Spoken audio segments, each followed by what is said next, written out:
خوف اور دہشت میں مبتلا قید لمحوں میں آپ سب کو خوش آمدید۔ میرے چینل کو لائک اور سبسکرائب کریں اور بیل آئیکن کو لازمی ہٹ کریں تاکہ میری آنے والی ویڈیوز آپ کو وقت پر مل سکیں۔ وہ گرمیوں کی ایک رات تھی جب ہم سب گھر والے چھت پر سو رہے تھے۔ پھر اچانک ہلکی بارش شروع ہو گئی۔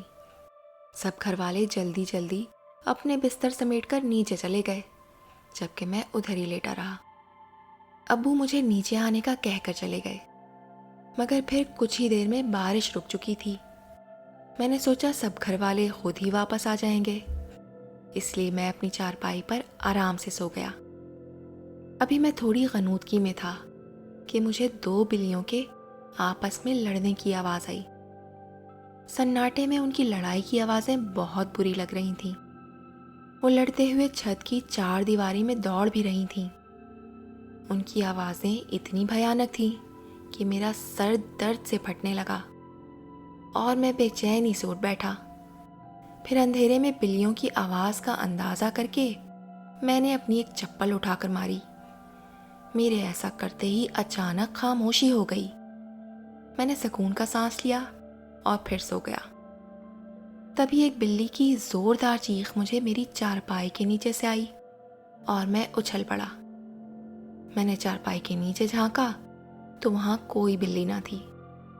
میں نے ناگواری کے ساتھ اپنی دوسری چپل بھی یہ سوچ کر ہاتھ میں پکڑ لی کہ اب اسے نہیں چھوڑوں گا۔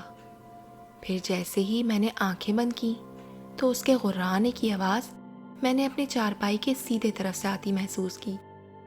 میں نے کھینچ کر دوسری چپل بھی اسی طرف دے ماری، مگر بلی کی غراہٹیں بند ہونے کی بجائے اب اور تیز ہونے لگیں۔ کبھی آوازیں دائیں جانب سے آتی تو کبھی بائیں جانب سے، کبھی دور ہو جاتی تو کبھی میرے نہایت نزدیک ہوتی۔ یہ آواز اب پوری چھت پر پھیل گئی تھی۔ اچانک مجھے کچھ خوف محسوس ہوا۔ میری پنڈلیاں اور پیر سن ہو گئے۔ مجھے کسی گڑبڑ کا احساس ہوا اور میری نظر سامنے دیوار پر اٹھ گئی، جہاں ایک سیاہ بلی بیٹھی اپنی سرخ انگارہ آنکھوں سے مجھے گھور رہی تھی۔ میں نے اس کی آنکھوں میں آگ کے شعلے اٹھتے دیکھے۔ میں تھر تھر کانپ رہا تھا، جبکہ مجھ میں اتنی ہمت نہیں تھی کہ میں وہاں سے بھاگ جاتا۔ ادھر میرے دیکھتے ہی دیکھتے وہ بلی سائز میں بڑی ہونے لگی اور بالکل کسی بکرے جتنی بڑی ہو کر اس نے مجھ پر چھلانگ لگانے والی پوزیشن بنا لی۔ تب میرے منہ سے زوردار چیخ نکلی اور میں ایک ہی چھلانگ میں سیڑھیوں کی طرف بھاگا۔ میری چیخ اتنی بلند تھی کہ میرے گھر والے صحن میں آ گئے اور میں سیڑھیوں سے نیچے گر کر بے ہوش ہو گیا۔ بمشکل مجھے ہوش میں لایا گیا تو مجھے سخت بخار تھا اور تب سے میری زندگی میں پریشانیوں کا آغاز ہو چکا تھا۔ مجھے ڈراؤنے خواب آتے جس میں وہی بلی میرا گلا کاٹ کر میرا خون چاٹ رہی ہوتی۔ میں چیخ مار کر اٹھ بیٹھتا۔ مجھے خواب میں سرکٹے بھوت دکھائی دیتے اور یوں میں مستقل بیمار رہنے لگا، کمزور ہوتا گیا، ڈر کے مارے گھر سے باہر نہ نکلتا۔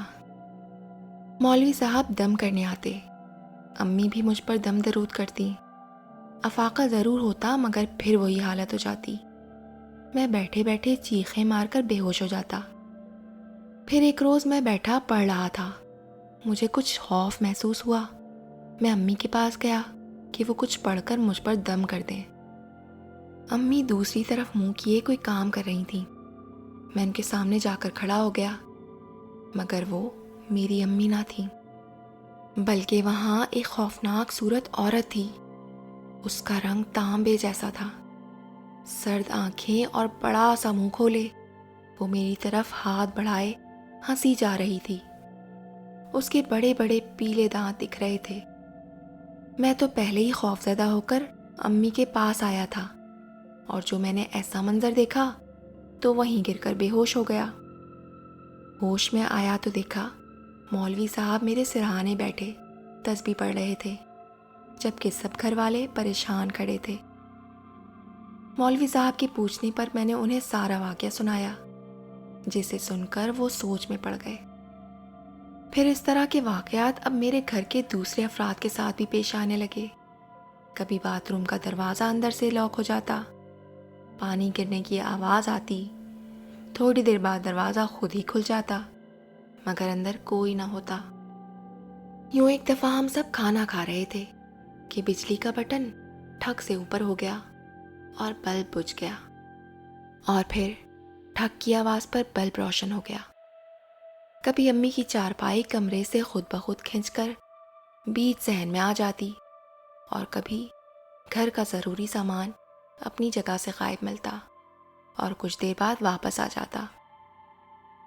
اب گھر کا ہر فرد ڈرا سہما رہنے لگا تھا، خاص طور پر میرے ساتھ کوئی نہیں بیٹھتا۔ سب بہن بھائی مجھ سے خوف کھاتے تھے۔ ہمارے گھر کا سکون غارت ہوئے 7 مہینے ہو چکے تھے۔ میں اپنی حالت سے اتنا تنگ تھا کہ خودکشی کرنے کا ارادہ کر چکا تھا۔ پھر ایک روز ہمارے مولوی صاحب اپنے ساتھ اپنے واقف کار ایک بزرگ کو لے آئے۔ وہ بزرگ نہایت نورانی چہرے والے تھے۔ جب انہوں نے میرے ماتھے پر ہاتھ رکھا تو میں پھوٹ پھوٹ کر رو پڑا۔ وہ مجھے گہری نظروں سے دیکھ رہے تھے۔ ان کے چہرے پر اتنا سکون تھا کہ ان کے چہرے سے نظر ہی نہیں ہٹتی تھی۔ پھر وہ کافی دیر ابو کے ساتھ پورے گھر کا جائزہ لیتے رہے۔ چھت پر جا کر ایک ایک کونا دیکھا، پھر پڑوس والوں کی چھتیں دیکھی۔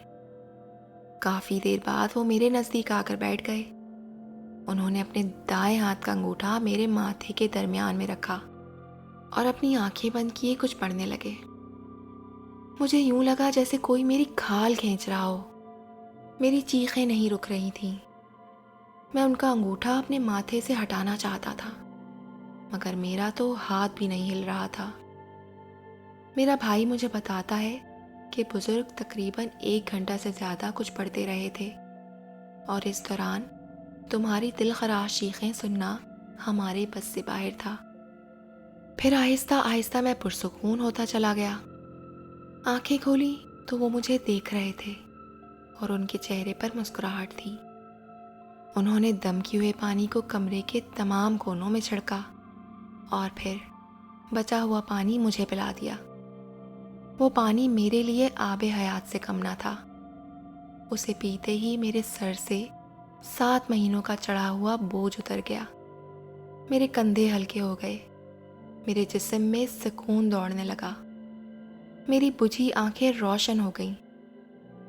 میں نے ان کی ہتھیلیاں اپنے ہاتھوں میں لے لیں اور ان پہ سر رکھ کر خوب دل کھول کر روتا رہا، اور وہ شفقت سے میرے سر پر ہاتھ پھیرتے رہے۔ انہوں نے مجھ سے کہا، یہ سب خدا کے حکم سے ممکن ہوا ہے۔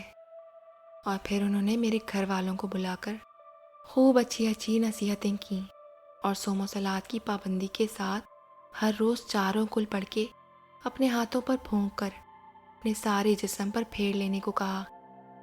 انہوں نے کہا ایسا کرنے سے کوئی بھی بلا آپ کے نزدیک نہیں بٹکے گی، اور جو بلا آئی تھی وہ اسے اپنے ساتھ باندھ کر لے جا رہے ہیں۔ خدا آپ کے گھر کی حفاظت کرے۔ یہ کہہ کر وہ چلے گئے۔ آج اس واقعے کو عرصہ گزر چکا ہے اور خدا کا شکر ہے پھر کوئی معاملہ پیش نہ آیا، مگر مجھ سمیت میرے تمام گھر والوں نے کل شریف کا دم کرنے کی عادت بنا لی ہے۔